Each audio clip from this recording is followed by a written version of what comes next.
Assalamualaikum warahmatullahi wabarakatuh. Alhamdulillahirabbil alamin. Walladzi arsala rasulahu bil huda wa dinil haqq lidhirahu ala dini kullih wa kafa billahi shahida.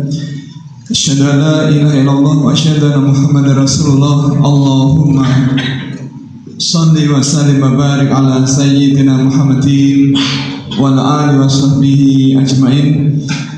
Qala Allah ta'ala fi kitabil karim, a'udzu billahi minasyaitonir rajim. Bismillahirrahmanirrahim. Ya ayyuhan nasu kullu mimma fil ardi halalan thayyiban wa la tattabi'u khutuwati syaitan innahu lakum aduwwum mubin. Qala ta'ala fi kitabil karim, a'udzu billahi minasyaitonir rajim. Bismillahirrahmanirrahim. Ya ayyuhalladzina amanu kulu min thayyibati ma razaqnakum washkuru lillahi in kuntum iyyahu ta'budun. Ibu bapak masyarakat muslimin jamaah salat subuh yang kami hormati dan yang dimuliakan Allah Subhanahu wa taala, marilah kembali kita haturkan rasa syukur kita ke hadirat Allah Subhanahu wa taala karena di pagi hari ini kita masih diperkenankan mendapat limpahan rahmah karunia Allah yang luar biasa, diberikan kesehatan yang juga luar biasa, dan juga di semua aib ditutup rapat oleh Allah Subhanahu wa taala. Maka sungguh sangat tepat kalau kita lazimkan baca doa Allahumma inni asbahtu minka fi ni'amati wa afiyati wa sidr fa atim aliyya ni'amataka wa afiyataka wa sidraka fid dunya wal akhirah. Ya Allah, sungguh telah aku lalui masa subuh ini dalam kondisi nikmat yang terlimpah sangat banyak, badan yang sehat dan aib-aib yang tertutup rapat. Maka ya Allah, sempurnakan nikmat sehat,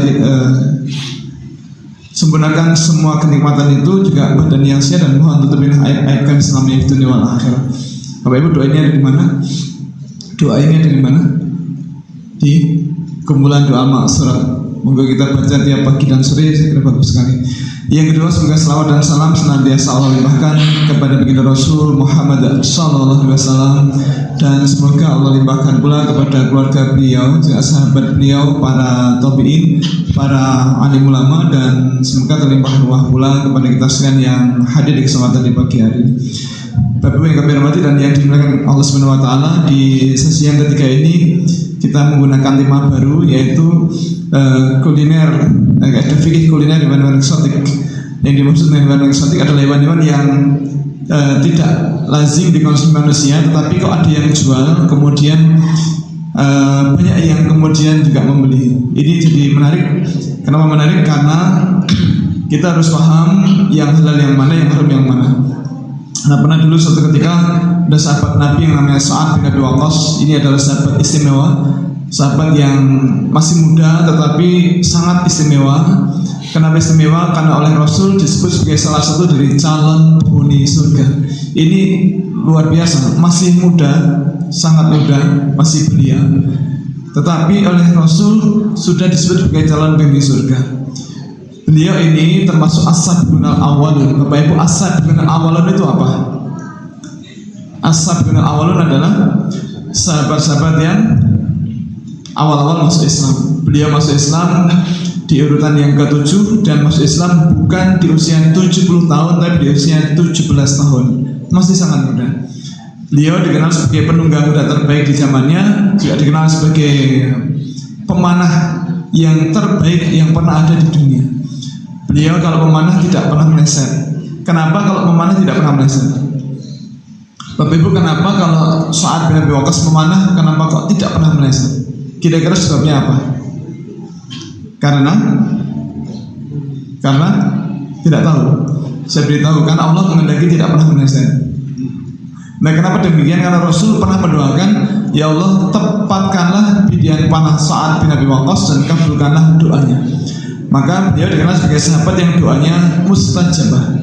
Bapak Ibu, doa yang mustajabah artinya apa? Doanya bukan dikabulkan, tetapi segera dikabulkan. Nah, Bapak Ibu, doa yang dikabulkan dan segera dikabulkan itu sama atau beda? Beda. Nah, kalau kita kira-kira yang mana? Yang dikabulkan atau yang segera dikabulkan?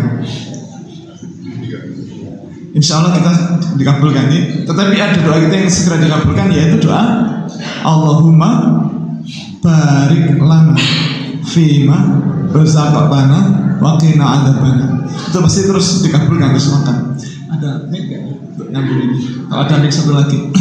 Ya Bapak Ibu, pernah suatu ketika beliau meminta kepada Rasul untuk didoakan agar menjadi orang yang selalu dikabulkan doanya dengan kalimat permintaan, ya Rasulullah, doakan aku agar aku menjadi orang yang dikabulkan doanya Allah Subhanahu wa taala. Nah, Rasulullah mendapat permintaan sahabat muda ini tidak langsung mengatakan, oke mas, siap, jangan khawatir mas, tidak begitu. Tetapi Rasul berpesan, wahai Sa'ad, perbaikilah makananmu, jagalah jangan sampai ada makanan haram yang dikonsumsi, maka niscaya engkau akan menjadi orang yang selalu, ulangi, selalu dikabulkan doanya. Dan demi jiwaku yang ada dalam genggaman Allah, barang siapa memasukkan makanan haram dalam perutnya, maka amal ibadahnya selama 40 hari berikutnya tidak akan diterima Allah Subhanahu wa taala. Maka Bapak Ibu, menjadi sangat penting bagi kita untuk berhati-hati agar jangan sampai ada makanan haram yang dikonsumsi. Nah Bapak Ibu, di agama kita yang diharamkan kan tidak banyak. Contohnya apa Bapak Ibu yang diharamkan? 1, daging babi. 2, bangkai. Betul. 3, darah. 4, minuman keras. 5, siki. 7, penyembelihan tanpa basmalah. 8, tadi saya mengatur siki, paham ya? Bapak Ibu paham siki ya? Yang tidak paham siki angkat tangan. Oh nggak paham, lu kok banyak paham? Lu kan setiap pagi, sore, malam ngaji, masa nggak paham siki? Siki itu singkatan dari sikiriks.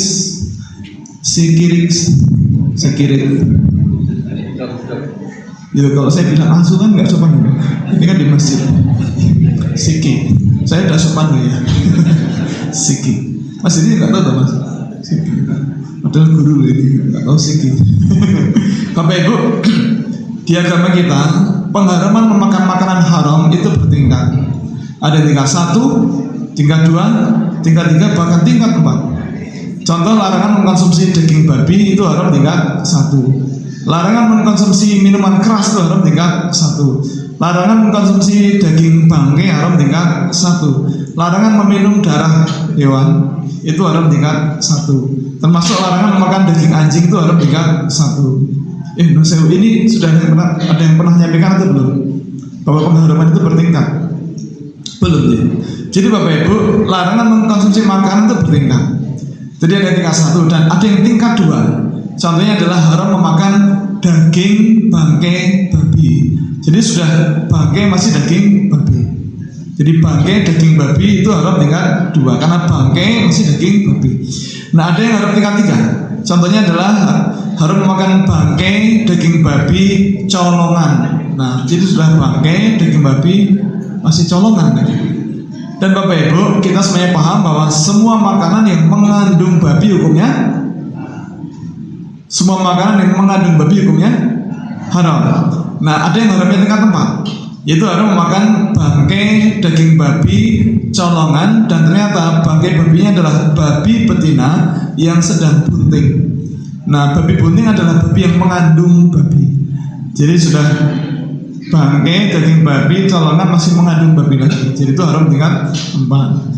Nah maka Bapak Ibu monggo berhati-hati, jangan sampai kita mengkonsumsi makan diharamkan. Tetapi di sekitar kita juga banyak orang yang jualan makanan yang aneh-aneh.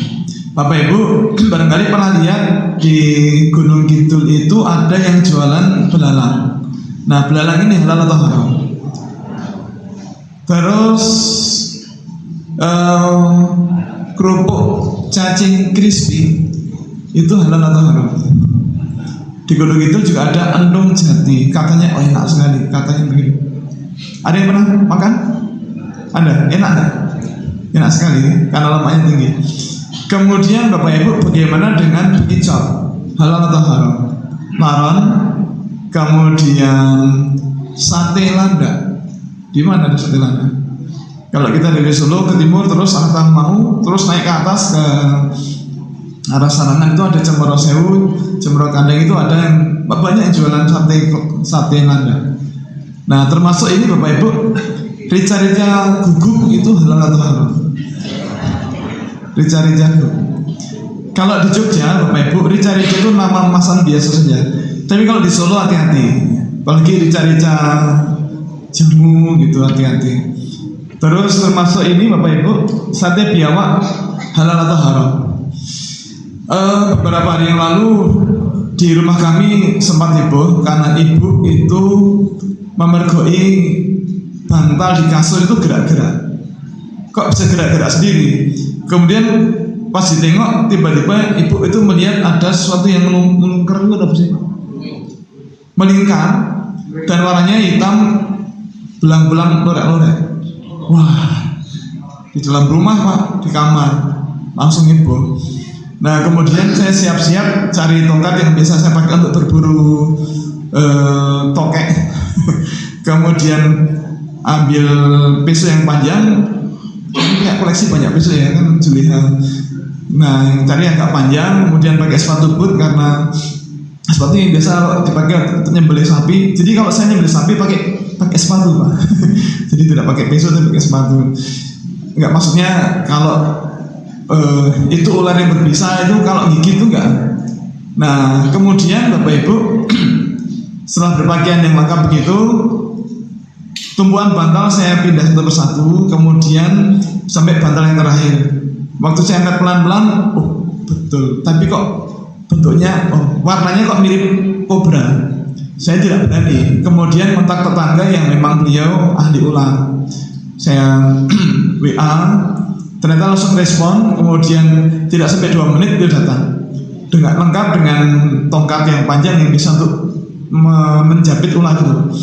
Nah kemudian dengan hati-hati beliau angkat bantal, dijepit, oh ternyata itu anak biawak. Karena ekornya kan panjang seperti ular gitu. Nah ini menarik. Biawak halal atau haram? Oke nanti kita bahas. Kemudian kalau swike kodok halal atau haram? Oke, kemudian Bapak Ibu ini ada landak, biawak, tupai. Tupai halal atau haram? Kalau salak kan halal. Terus Bapak Ibu ada walang goreng, sate bulus. Bulus, apa itu bulus? Kurang-kurang. Halal atau haram? Oke, kalau ini Bapak Ibu saya tidak paham. Ini ada sate embret. Memang ada dagingnya ya? Itu di sate itu ada dagingnya? Ada. Saya kira itu nggak ada dagingnya, ternyata ada dagingnya ya. Iya banyak dagingnya. Jadi enak ayam goreng atau sate ayam. Iya Bapak Ibu, kalau kuda halal atau haram? Keledai, kelinci halal. Kalau landak mulai bingung ya. Garangan. Oke, Bapak Ibu, Rasul bersabda perkara yang halal itu jelas dan yang haram juga jelas. Tapi di antara keduanya ada yang samar-samar dan tidak banyak orang tahu. Nah kita akan belajar Bapak Ibu bagaimana hukum kuliner hewan-hewan eksotik. Nah Bapak Ibu di sekitar kita ini ada pasar yang menjual aneka macam binatang yang tidak lazim dimakan manusia. Contohnya di pasar Tomohon. Bapak Ibu pernah ke Tomohon? Tomohon itu di mana? Di Sumatera atau di Kalimantan? Oh, Sulawesi. Yuk kita jalan-jalan ke sana sebentar ya.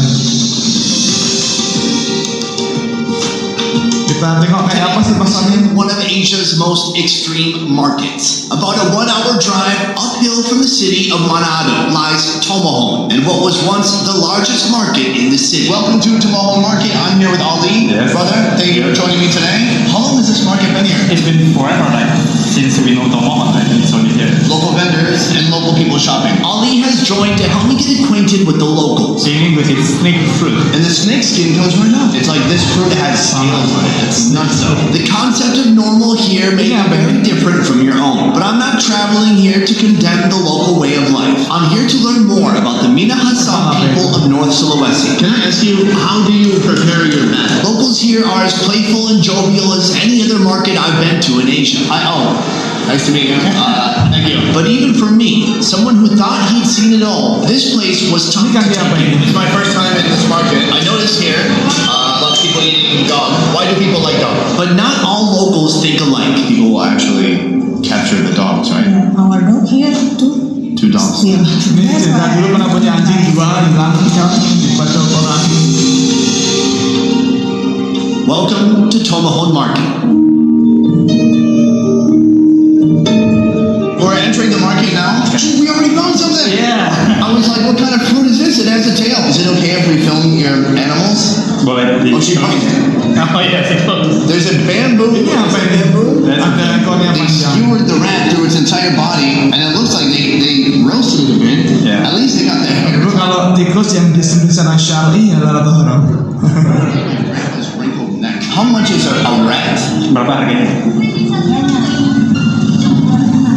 25,000. 25. Is she charging me the foreigner rat price? No, no. Everyone pays that. Yes. Where do you get these rats? They got it from the forest, from the woods. Why do you sell rats? I'm so curious. Dia namanya ini sih, kenapa jualnya infus gitu, kayak jual kayak wool. So that their skin, their fur is protected away.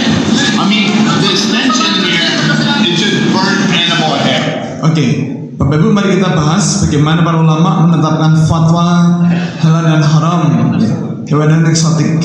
Nah Bapak Ibu para ulama ketika ditanya sesuatu mereka mengatakan bahwa penetapan hukum itu dikaitkan dengan apa yang ada di Quran dan di hadis.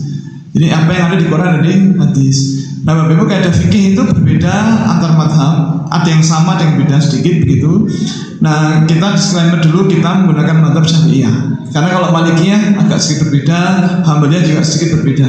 Nah kita menggunakan fikih Syafi'iyah.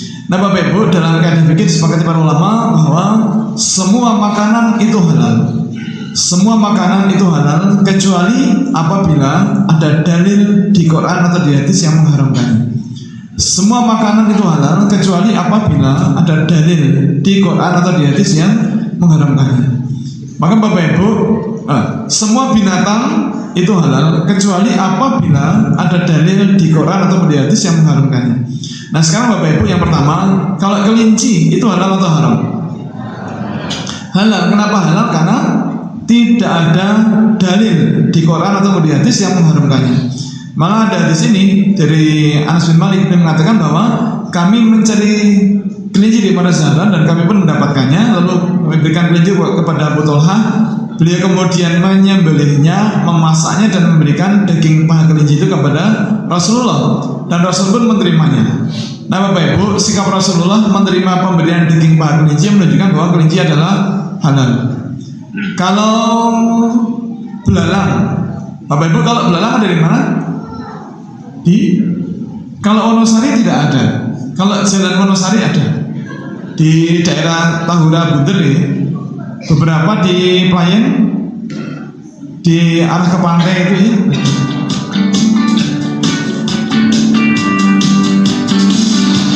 Walang goreng alias belalang goreng. Ini dia nih cemilan khas Gunung Kidul, Yogyakarta. Meski tak biasa, tapi penggemar walang goreng cukup banyak loh. Di sepanjang jalan raya Jogja Wonosari dan di kawasan wisata, penjajah cemilan ekstrim ini mudah sekali dijumpai. Sukir salah satunya. Ia biasa berjualan di kawasan Taman Hutan Rakyat Bunder. Biasanya walang goreng dijual sudah dalam kemasan, tapi Sukir berbeda.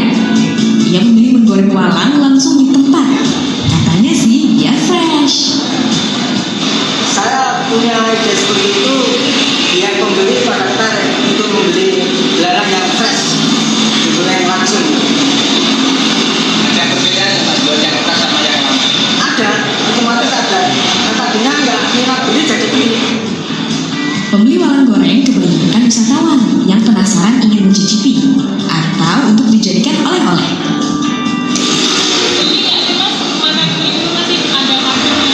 Bapak Ibu, daging belalang halal atau haram?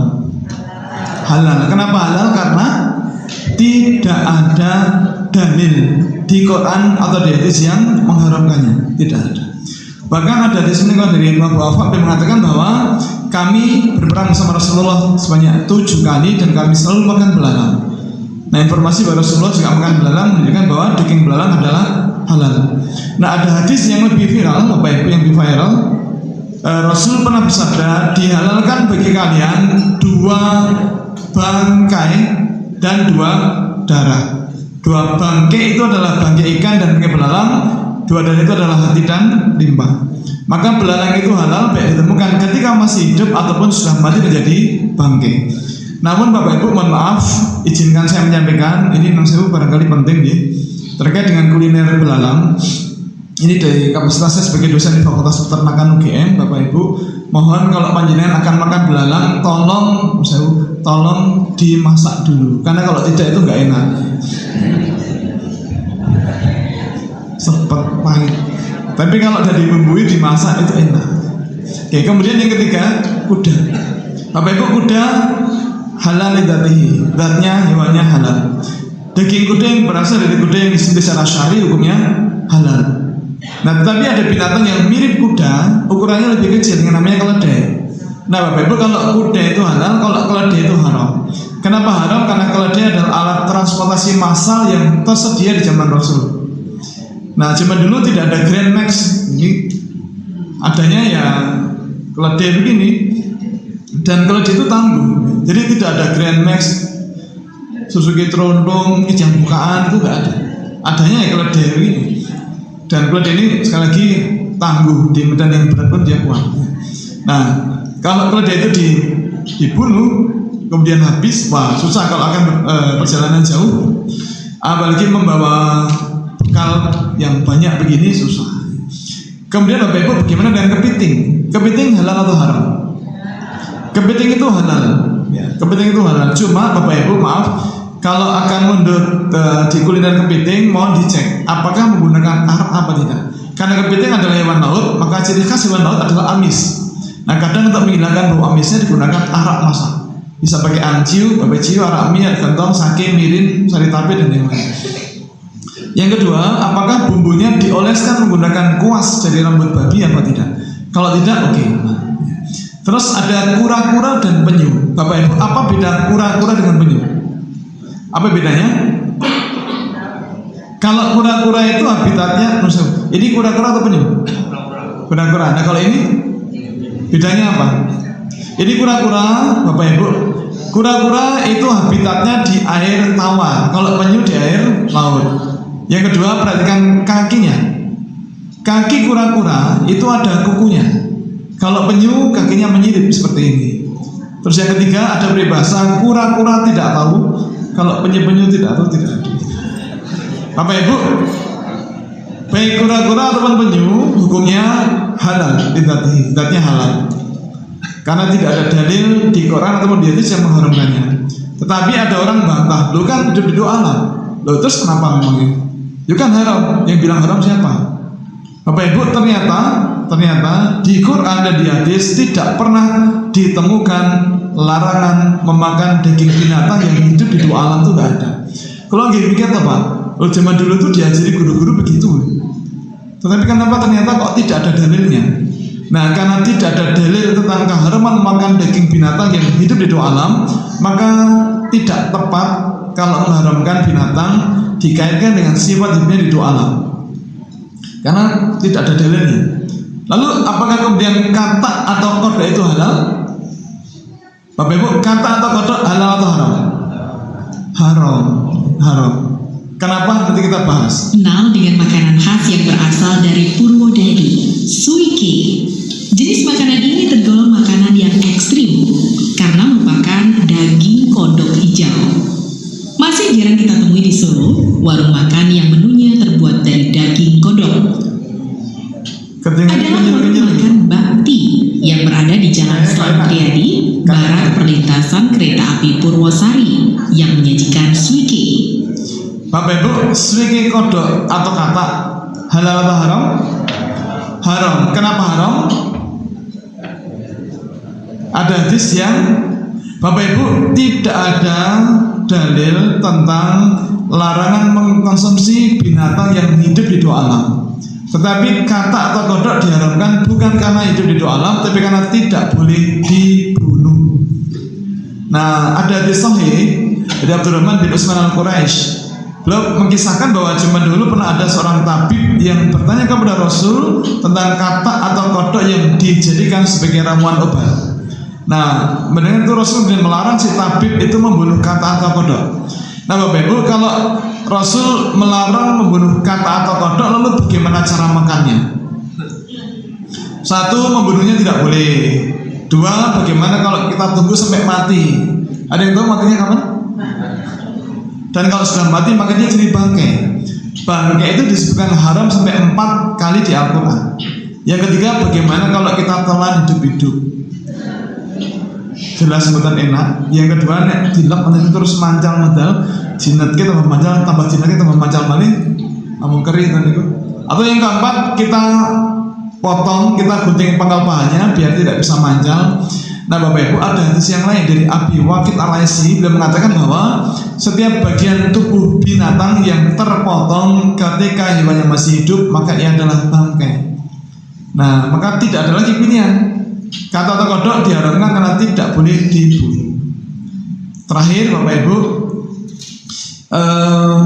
bagaimana? Bapak Ibu, adakah yang menjadi anggota Juleha atau Julehawati? Ada katakan dari Juleha? Atau jadi Jamio? Saya Jamio, Bu, Pak. Jamio itu jagal musim rioyo. Kalau Julia jadi sembelih halal. Nah, Bapak Ibu, kalau ibadah kurban menyembelih hewan betina, boleh apa tidak? Boleh apa tidak kurban menggunakan hewan betina? Boleh, tapi jangan. Mohon jangan. Kenapa? Itu egois, habis nanti Pak. Loh, Bapak Ibu, perso di Jalan Imogiri Barat, Timur, Jalan Paris, berapa jumlah warung sate kelapa? Banyak, betul. Banyaknya berapa? 4 tahun lalu kira-kira sudah ada 53 warung. Sekarang lebih banyak lagi. Pak Pong saja ada 3 outlet. Di Pak Pong itu minimal sehari itu bisa 25 sampai 30 ekor. Nah, kalau 3 berarti 75. Belum yang lain. Yang 50 warung berapa? Kalaupun sehari itu 200 sampai 300 ekor, dari mana kambing atau dombanya? Lokal, gak ada barang. Itu dari luar semuanya, Pak. Nah, kalau sudah tidak ada barang, kok yang betina produktif malah disembelih, itu egois. Memang murah iya, tapi egois. Tahun depan habis, jadi mahal sekali. Nah, Bapak Ibu, kalau kita menyembelih hewan betina non produktif kan boleh, sudah dikawinkan 100 kali, nggak bunting-bunting. Tapi ternyata ke 101 itu bunting, cuma kita tidak tahu. Nah, pas kita sembelih, kita buka perutnya, ternyata ditemukan ada janin dalam rahimnya. Nah, Bapak Ibu, janin yang ditemukan dalam perut atau rahim sapi atau hewan betina yang lain, sapi, kambing, kerbau, domba, itu halal atau haram? Janin hewan ternak yang ditemukan di dalam perutnya, perut ibunya, itu halal atau haram? Yang berpendapat halal angkat tangan. Yang berpendapat haram angkat tangan. Ulangi lagi. Bapak Ibu, ini kita baru belajar. Yang namanya belajar itu menjawab dengan jawaban yang salah itu boleh. Tapi besok kalau ujian tidak boleh salah lagi. Ujiannya kapan ya? Baik, Bapak Ibu, yang berpendapat itu halal angkat tangan. 1, 2, 3, 4, 5, 6. Yang berpendapat haram angkat tangan. 1, 2, 3, 4, 5, 17, 18, 19, 20. Yang bingung angkat tangan. Malah banyak. Bapak Ibu, janin hewan ternak yang disembelih secara syar'i, janin hewan dari ternak atau hewan halal yang disembelih secara syar'i hukumnya adalah halal. Rujukannya Bapak Ibu ada hadis ini yang redaksi pendek dari Abu Sa'id Al-Khudri. Beliau mengatakan, saya bertanya kepada Rasulullah tentang janin binatang ternak. Nah, Rasulullah menjawab, makanlah jika kalian mau. Nah, ada redaksi hadis yang agak lebih panjang sedikit dari Musaddad dan meriwayatkan bahwa Abu Sa'id Al-Khudri pernah bertanya kepada Rasul, ya Rasulullah, kami menyembelih unta, sapi dan kambing, lalu kami menemukan ada janin di dalam perutnya. Nah, apakah janin itu kami buang atau kami makan? Nah, Rasul kemudian menjawab, jika kalian mau, makanlah, karena penyembelihan induknya adalah juga penyembelihan untuk janin tersebut. Nah, maka Bapak Ibu, jadi kalau ada hewan ternak, hewan halal betina kita sembelih secara syar'i dan ternyata kita temukan ada janin dalam perutnya, maka janin itu adalah halal ya. Saya kira itu Bapak Ibu, insya Allah besok kita sampai di ini ya, sampai di anjing. Mohon diingatkan besok kita materi sampai di anjing ya. Demikian Bapak Ibu, semoga ada manfaatnya dan stay tune besok pagi kita sambung sesi terakhir kaidah fikih kuliner dan hewan eksotik. Demikian, terima kasih, mohon maaf atas semua khilaf. Assalamualaikum warahmatullahi wabarakatuh.